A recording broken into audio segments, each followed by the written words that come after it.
outlook about the process. And he talked about picking several paths, key paths, surveying them, and putting together a cost package and then presenting that to the community.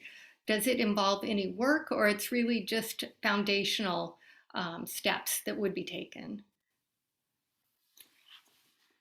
That's a question. Maybe for John. Yep.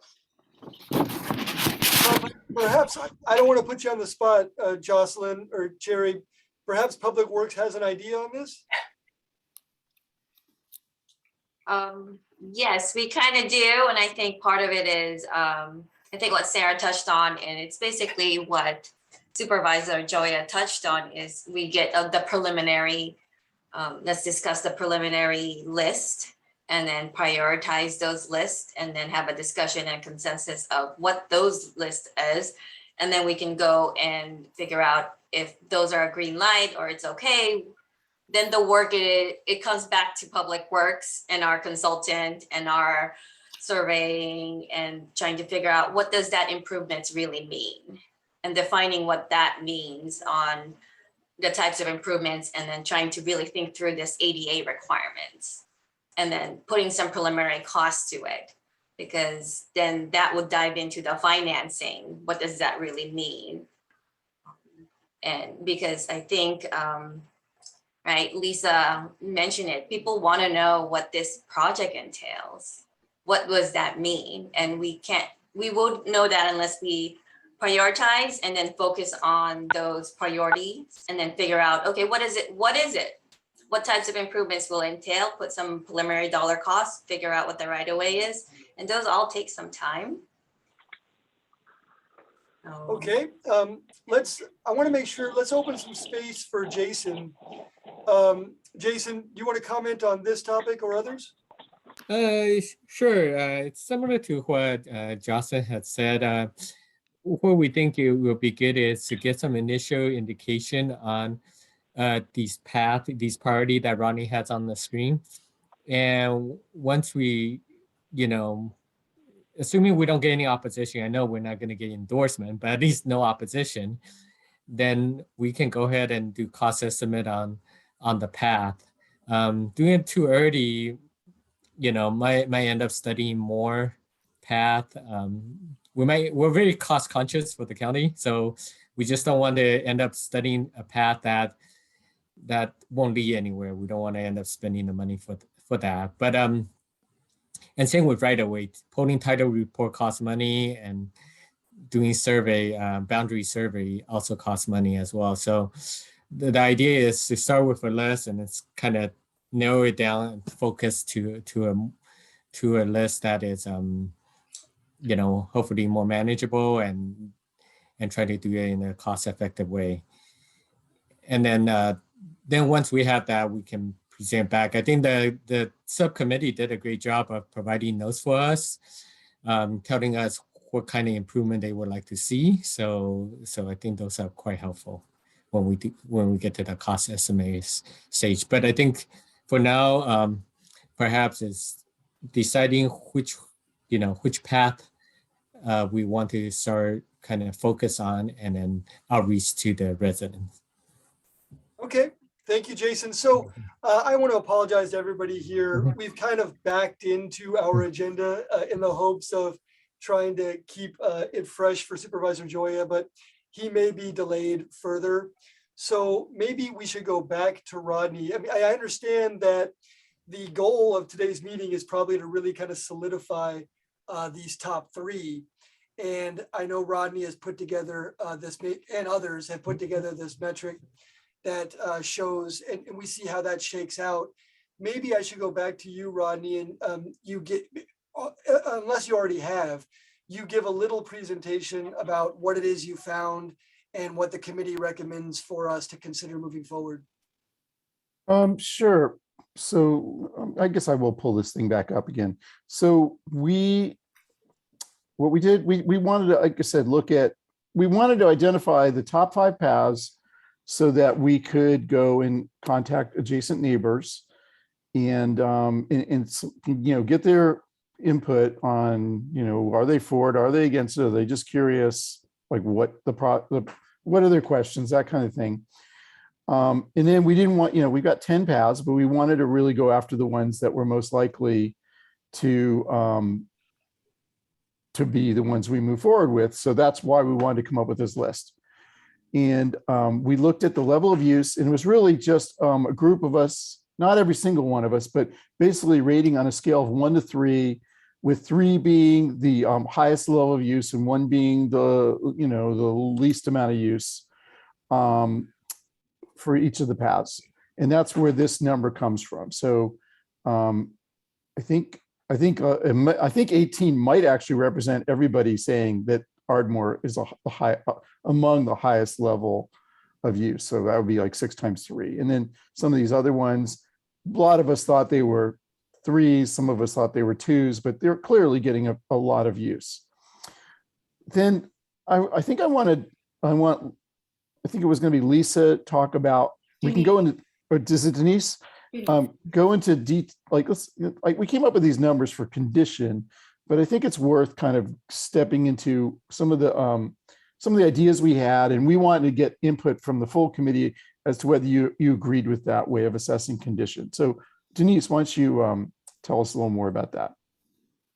Rodney, can you put that chart up so we're all looking? Yeah. Give me a second to grab that chart.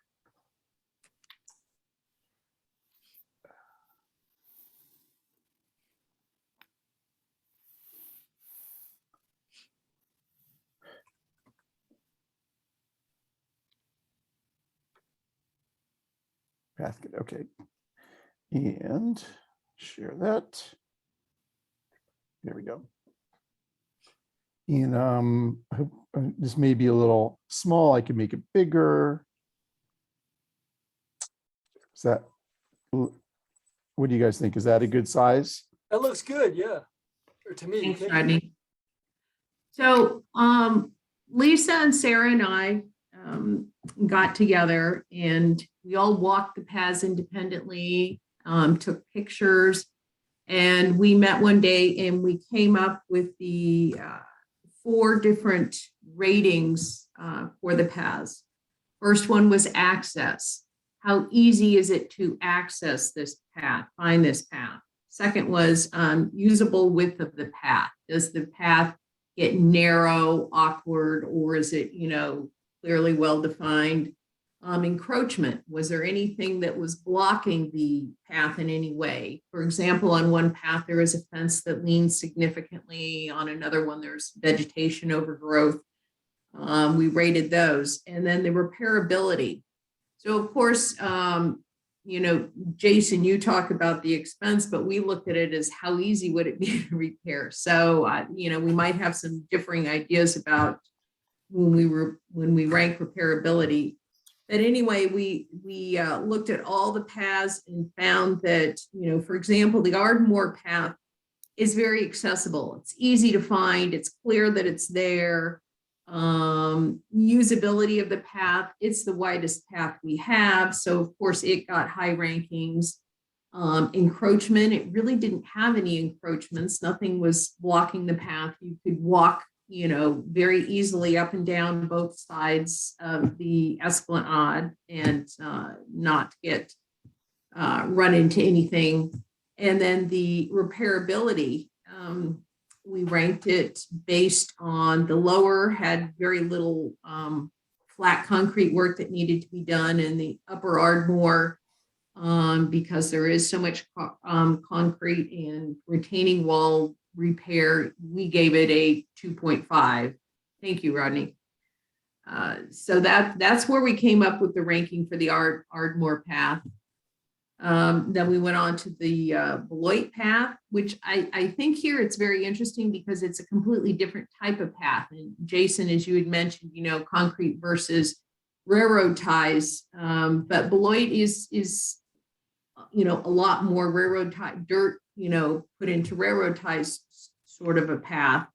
And we looked at each individual segment of all these paths. So for Beloit, for those of you that are familiar with the geography from Yale to Stanford, Accessibility was easy, pretty much. Not as easy, of course, as Ardmore, so it would rank down to a 4.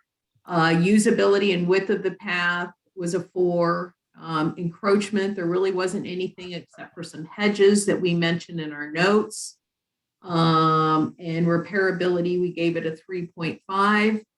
And I believe our repairability was based on the fact that it's a more difficult path to get to, as far as access for repairs. So that's why we gave it a 3.5 there. And then the upper portion from Stratford to Cambridge, again, we gave it accessibility of a 4. And the only reason for that was really because there is really no way to get from the street to the path without walking up around and up somebody's driveway. Usability was fine. Encroachment, no encroachment. And then again, the repairability was, if there's any obstructions. Again, another group that we looked at was we'll go to Coventry, since that was number 3. Really, Coventry is a fully concrete from end to end path. It's very well marked. The only reason it got a 4.5 in accessibility is because at one end, again, you have a very difficult time getting from the road onto the path. Width is fine. Encroachment, there was really nothing. And repairability, again, it's just a lot of concrete that needs to be repaired and putting in a railing. So those are the top 3. And just to give you an idea, does anyone, if you want me to continue and do 4 and 5, or if you think this is enough for now? Denise, it's and I think the repairability, it would be the one that we really wanted to hear input from Jason and others from the county. Yeah. Like, what do you think of our approach to rating that? I think it's fine as a matrix that you would like to use to come up with these priority lists. When we look at it later on, say we pick the top 3 that Denise just went through, we will look at repairability in addition to the ADA issue that Jocelyn mentioned earlier. So it's one of those, might be a combination issue, depending on what we think we need, what needs to be done there. So, but I think as an initial way to put a prioritization list together, I think it's that we don't see any issue with it. I do have a question, if I may. Sure. And this perhaps don't need to be answered now, but maybe just trying to plant the seed if this comes to, if the situation comes out, is really we talk about 10 paths, but really there's some path that's more than one segment. And really when it comes to us looking at it, a path that has one segment versus a path that has 2 segments, although we call them each one a path, but really one could be really twice as much, both in linear feet or in terms of work, because each path in general has 4 surrounding property owners, so 2 segments is really 8 now. So what happened to when we get to a situation, say we get some opposition on one of the segment but not the other segment, say Ardmore, just for example, since that's on the top of the list. Say the first segment, everybody is happy with it, all the adjacent reasons are happy, and then the second one, maybe we get 1 or 2 opposition.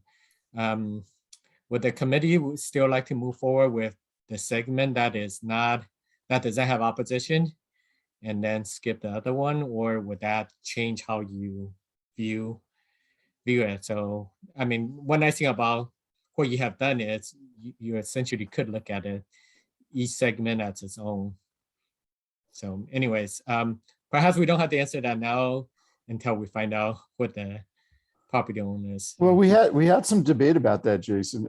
So that's a great point that you raised.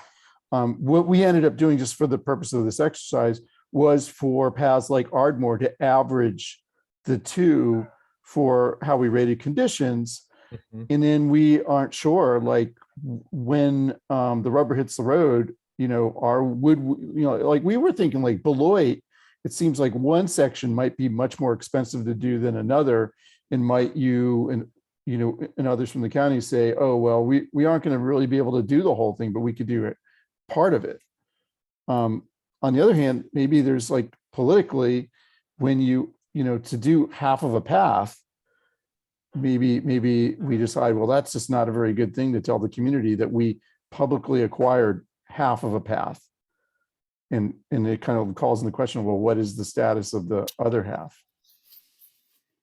So I don't know. I don't think we can answer. We don't know the answer to those questions.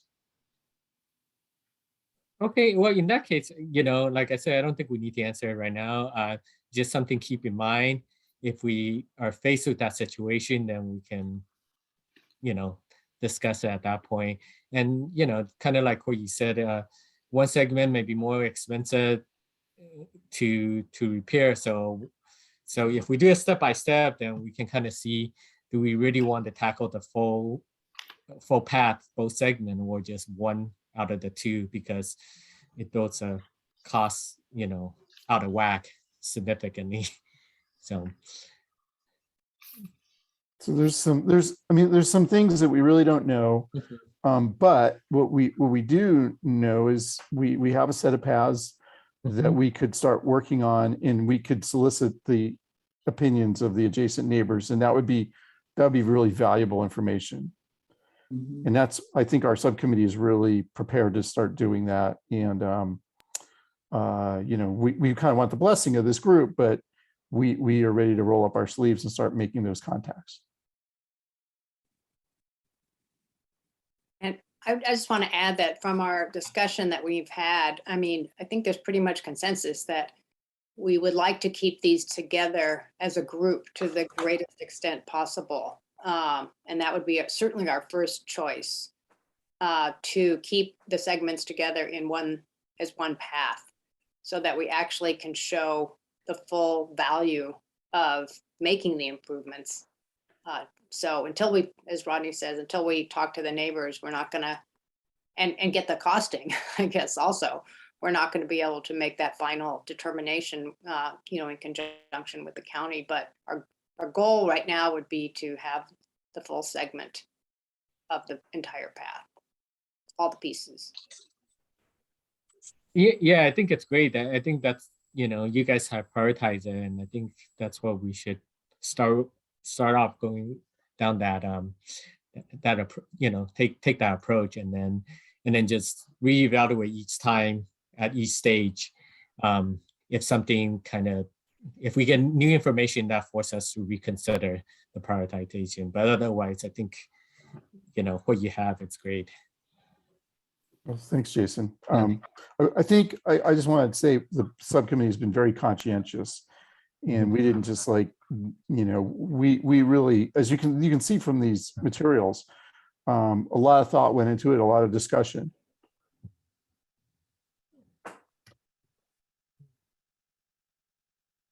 It is very impressive, and it was a relatively tight turnaround to put these together, and to put together an intelligent matrix with these inputs is very helpful, I think, to the overall goal. It looks like there's some relative clarity and consensus around what the top 3 and the top 5 are. It sounds like moving forward, there's several steps probably, and feel free to jump in and tell me what I'm missing if possible.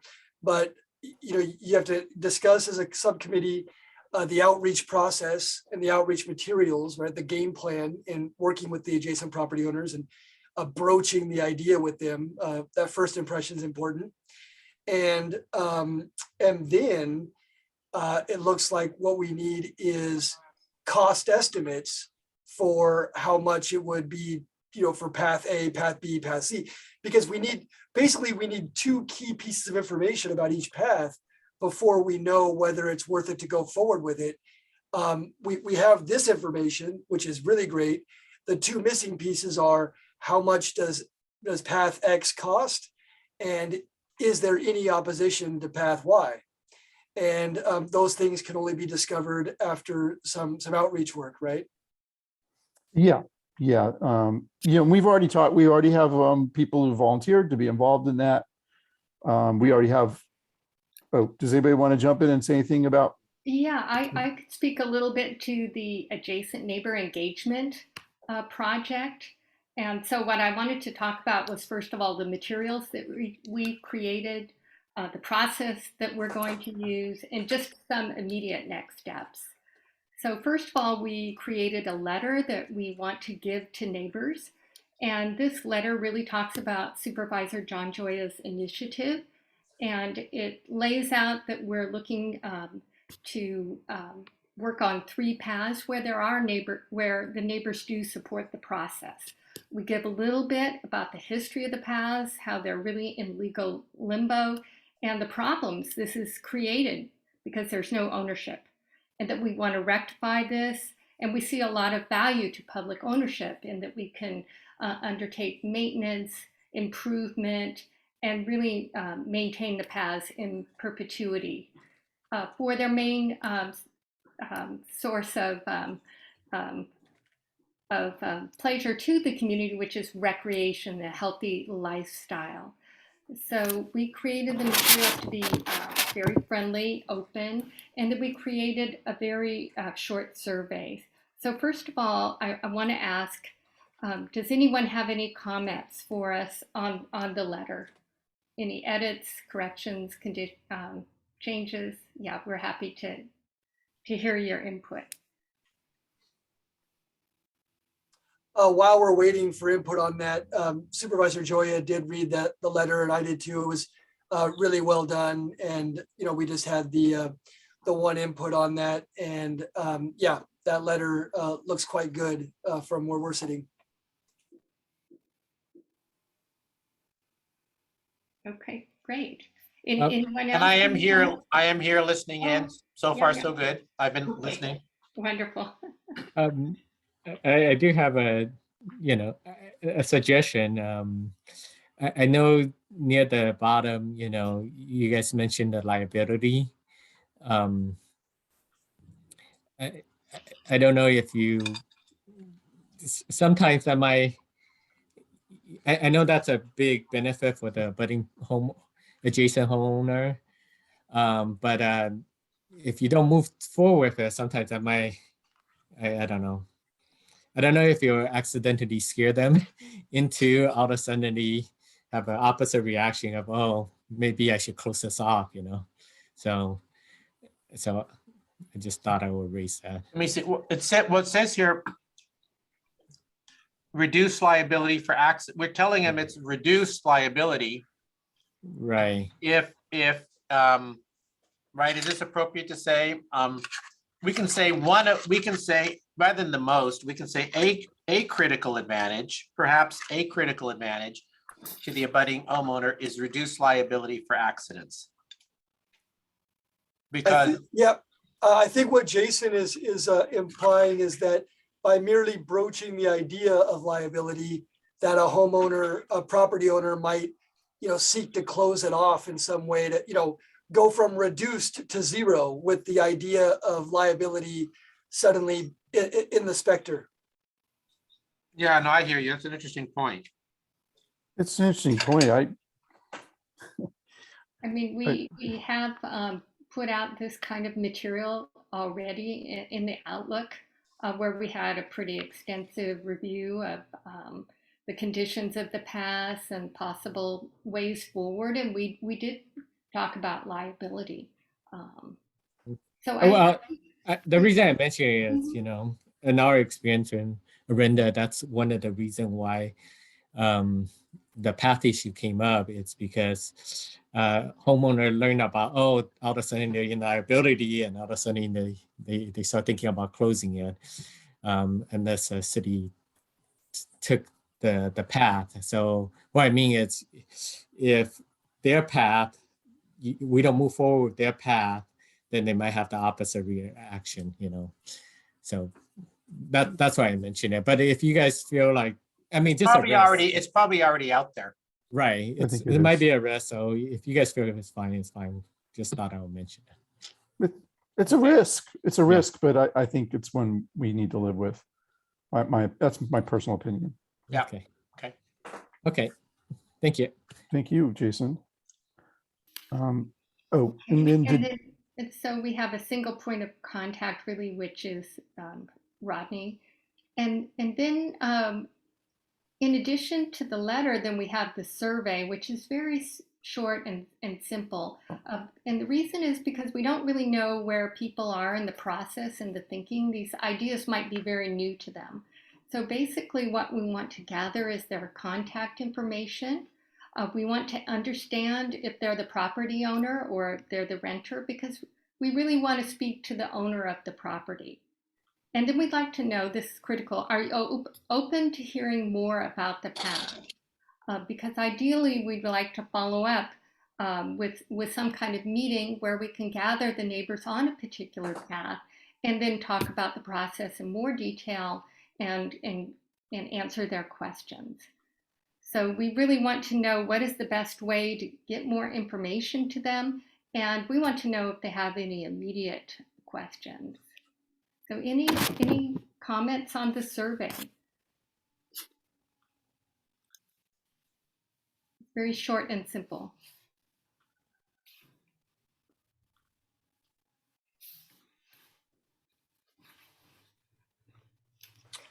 I would just say I like it very much. The brevity is key, as well as getting the information. We got to build our list of people who are contacts for this project, and this is a good entree probably to that. Okay, I great. think too, the intent was to hear from the residents about what their concerns are. So when we do call a meeting together, we're able to better respond to some of the key concerns that they have. Right. So really our process is to have some teams that will go out and that will knock on neighbors' doors, and they'll have a copy of the letter. They'll have a paper copy of the survey, but we actually hope that most neighbors will use our link or QR code to fill out the survey electronically. We really don't want to just leave the letter. We really want to engage the neighbors, and we want to start that dialogue and start that education. So we have actually quite a few people on the subcommittee who want to help engage neighbors, and we want to ask this group as well, are there any residents of Kensington who want to join us in this process? since we have some other residents on the call right now. While we're waiting for volunteers, I would just say that this seems really smart. It's really important to engage and get people feeling like they're a part of something positive, rather than something is being done to them or to their property. And so the earlier that you can establish that rapport, the better. And I think there's a few residents of Kensington who couldn't make the meeting today, so we'll reach out to them as well and see if they want to join our teams. Because I do think the more involvement we have, the better the process is going to go. Yeah, I completely agree. Okay, that's what we have on the neighbor engagement piece. And since John didn't see it earlier, I thought maybe I should go back and share the kind of that spreadsheet that gave us the top 5. So I'm going to just put that up briefly. John, this is how we came up with that top 5 list. The top 3 being Ardmore, Beloit, and Coventry. And those are the first 3 we would go after, and then Stratford and Willamette after that. Based on the subcommittee's assessment of condition of the paths and the level of use. And we did, Got it, yeah. we went into some detail on that Good. earlier. that- Yeah, I trust your process. Yeah, right, right.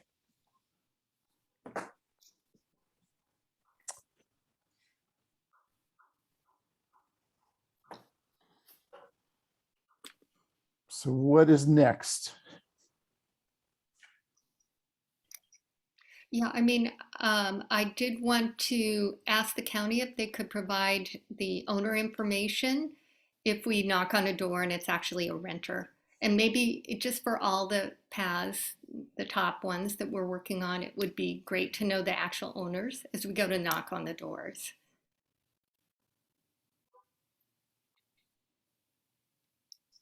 Yeah, that sounds good. That would be fantastic. So who will be providing that? Can we work with Robert to get that? Or should we, is there like a county office that could provide that? To provide what?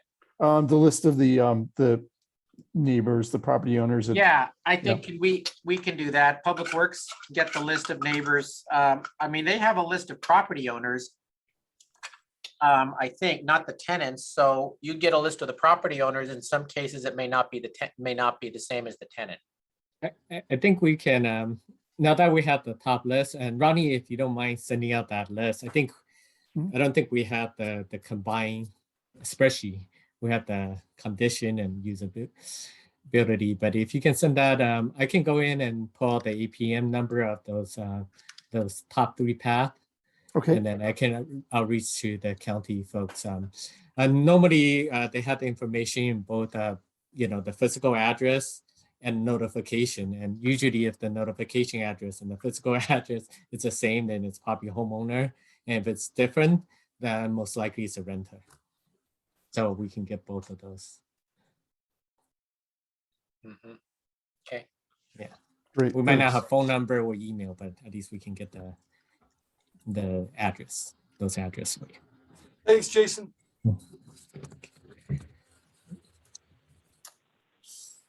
So it seems like next steps are going to be for us to begin our contact of the adjacent property owners of Ardmore, Beloit, and Coventry. And providing them with the letter and the survey and gathering that information and reporting back to this full committee on what we learn. What else should we be doing?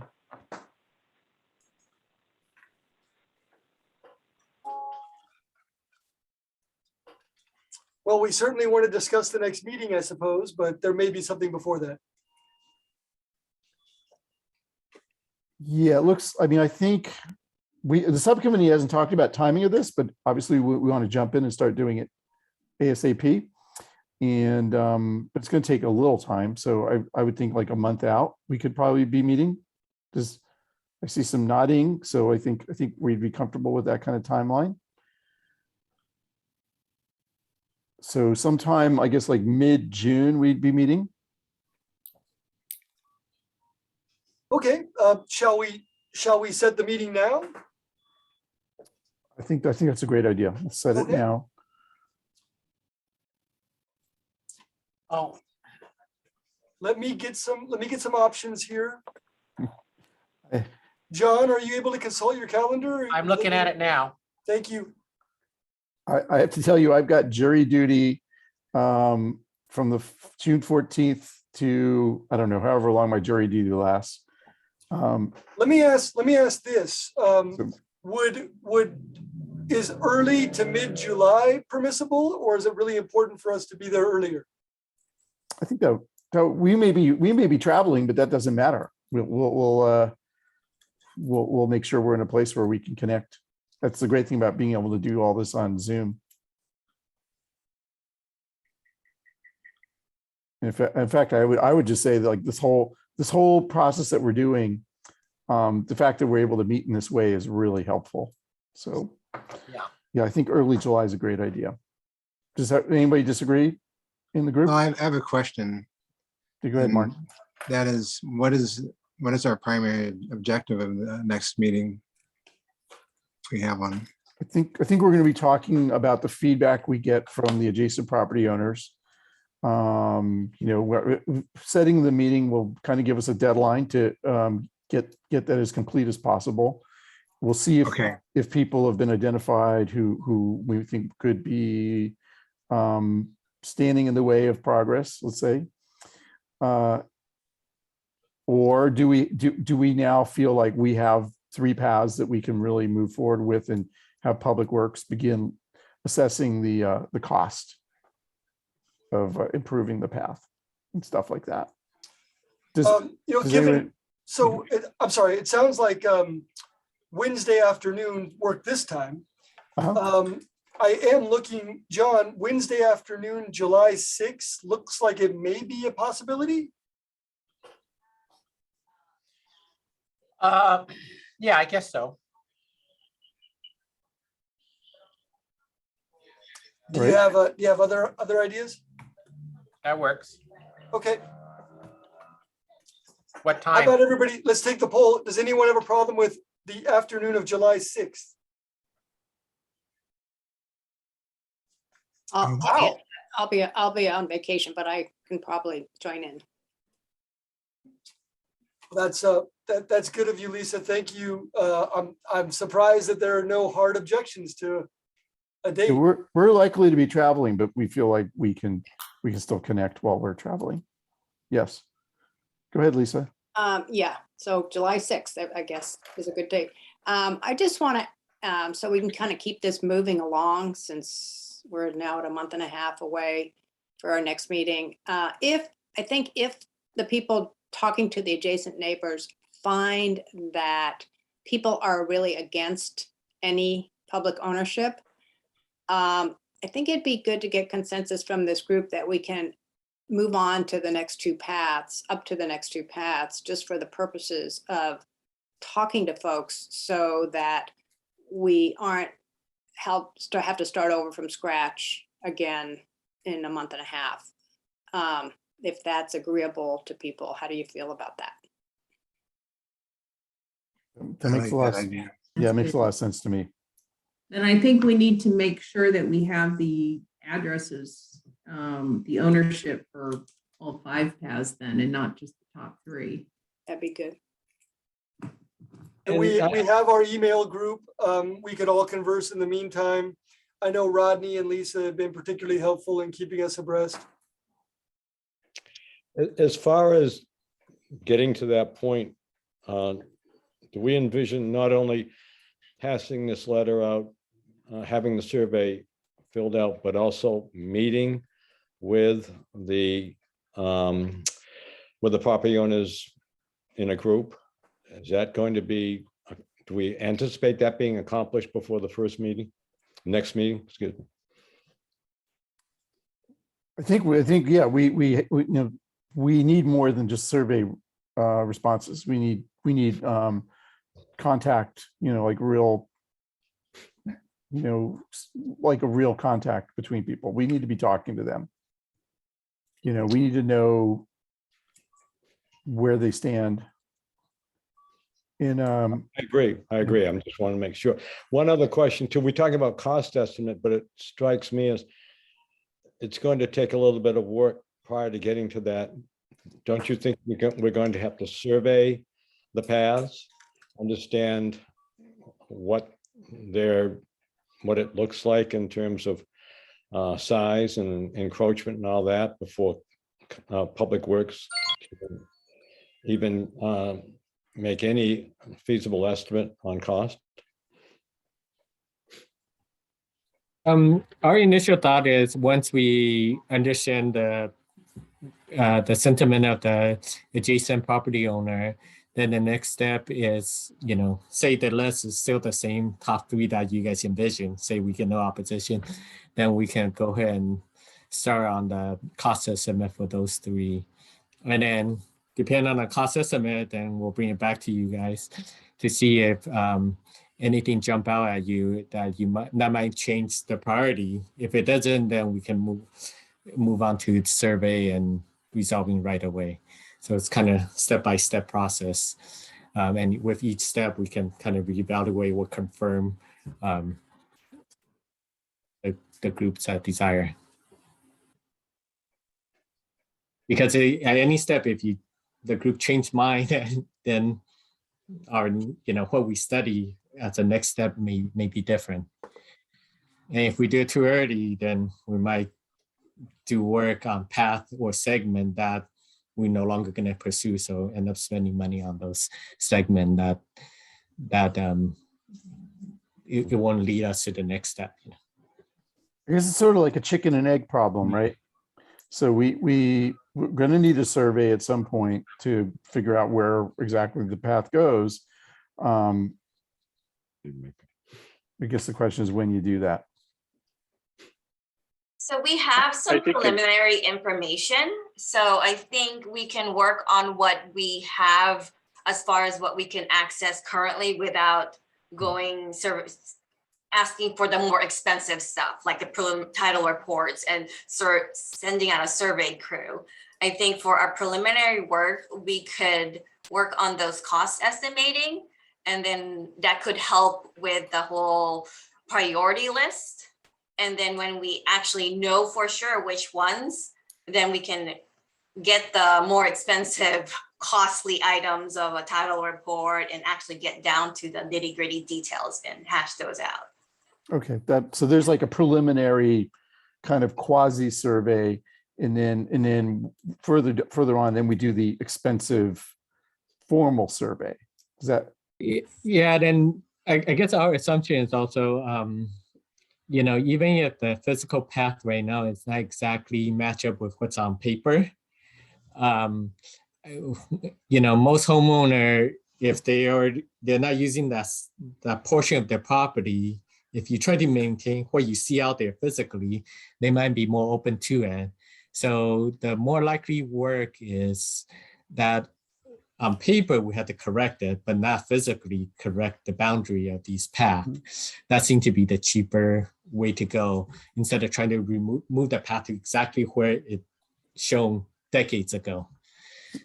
So correcting it on paper might be easier. So that's why we thought pushing that as a later path and part of the work might be better. But you're right, it is chicken and egg. You have to pick a starting point to start work off of. Yeah. Another Go ahead, Mark. another variable in the process of figuring out the cost is understanding what standard we're elevating the path to or creating. And that might be different for different paths. Railroad ties might be okay on one path and concrete preferred on another path. I don't know how we make that judgment call or when, but I just feel like that's a key part of the criteria for figuring out the cost. I kind of feel like we're going to getting into some stuff that, we can start addressing that once we get the neighbor input. But the key thing now is the neighbor input. Yeah, I agree. So we should maybe just focus on that. And then these are things that are going to come up a little further down the road. I see that both Lisa and Larry have their hands up. I think Larry had his up first. Oh, please, Lisa could go first. Oh, well, Thank you. thank you. I just wanted to piggyback on what Dave said in terms of the follow-up meeting. I think depending on the kind of questions that people have and the concerns they have for their particular path, we're gonna, we may have to ask other people, be it John or Robert or staff person, to help us respond to some of those questions to make them as real and accurate as possible for that moment in time. So I think once we get those back, to Dave's point, we should have take a hard look at what they are and decide how we want to really approach it and who needs to be at those to answer the questions to the level that we're at right now. So. Understood. We'll be there to support. Larry? No, I think that's a great point. I would say, a good goal for the next meeting would be that we finalize 3 paths that we want to move forward with in terms of the cost estimating. I think that's all. We've been talking about it, but you're right. If you are noticing, Beloit or whatever the 3 we're looking at right now are having, you're just seeing, there's a few have problems with it being under public ownership, then I do think it would be good for the group to look at the next one down the list, like we talked about. So getting more information. That way, so when we get to the meeting, we're not saying, yeah, 2 of these 3 are good. Now we got to go look for a third one. I think it would be good for if the group can, you know, recognize it early, like, oh, we do see someone, and then maybe start looking at the next path down the list. Doesn't mean it's completely off, but at least you've now looked at an alternative that we could say, yeah, this next one doesn't have opposition. So maybe you nail down those 3. So that way, you know, I understand we don't want to spin our wheels too much, but we also, I think we've been making very good progress, and that could be something could be done in this time period on, you know, within this group, just making that decision internally that you noticed that. And I would suggest you go forward with that. And then if you're noticing particular property owners have more specific questions, and they would, you know, and they may want to talk to the county or an official, so to speak, as opposed to the neighbor, I think we can, you know, arrange a time to come out and meet with those property owners if that's what they're looking for, to be able to, you know, honestly, they may be more, you know, they may be more reserved talking to their neighbor because they don't want to upset their neighbor. And if they want to be maybe more open, so to speak, with, you know, the public works person or us as a consultant, I think we're open to that, giving them kind of their feedback, and then also hearing their feedback, maybe more honestly. So in terms of maybe the letter, we could add our contact information as another resource if they would like to have more specific questions that help smooth this thing along so it doesn't drag out too much. You know, with property owners kind of like, I'm not sure, you know, I think we do want to kind of like, we don't have to have a definite yes, but I think we want to be able to say, yeah, they're in favor camp, or they're going to be an opposer to this. Yeah. So does anyone oppose adding Anchor CM to the letter as a contact?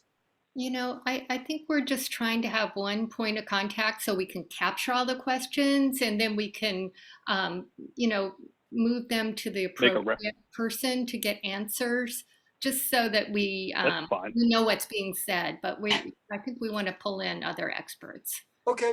And Larry's point's well taken now. Even one intransigent property owner is a huge hurdle, and it could shuffle the list. We hope there are none, but if there are, we got to identify them early. Makes sense to me.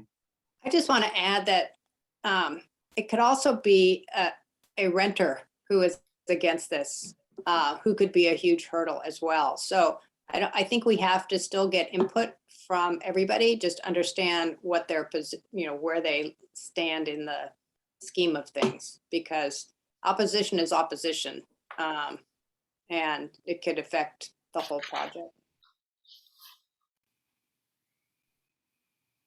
Okay, we are at 3:01. Is there anything else we need to cover other than solidifying the next meeting? We didn't set a time, right? We set a date of July Actually, 6th. I maybe I wasn't clear about it, but my intention was to say July 6th at 2 p.m., the same time as this, same Wednesday. If that works for folks. Lisa said she's going to be traveling, but she was good enough to say that she could still participate. Thank you, Lisa. I will try. Would it be possible to make it just a little bit later? Because I think we're likely to be traveling, and it might be like the check-in time for the hotel might be 3. That is okay with me. Anyone else? It's okay with me. I'm okay too. I'll be traveling too. But if I can make it, Larry will make it. But I would also try to make it. Okay. Yeah. How much later are we talking about? I might. Oh, 3 p.m. instead of 2 p.m. So I can be checked, because I need, if I'm in a hotel, I need to be checked in so I can use their Wi-Fi. Okay. July 6th at 3 p.m. That's a Wednesday. Do I hear any opposition? So moved. Okay, well, lastly, is there anything that really has to be touched on? Yeah, does anybody in the subcommittee have any questions? I think we did have a bunch of questions, but they all got addressed. You guys seem to be satisfied with the criteria we use to pick these paths. Sometimes we just get lucky. I just have one question. So was it decided for sure, Rodney, your name is going to be the one that's signing the letter? Uh-huh. Okay.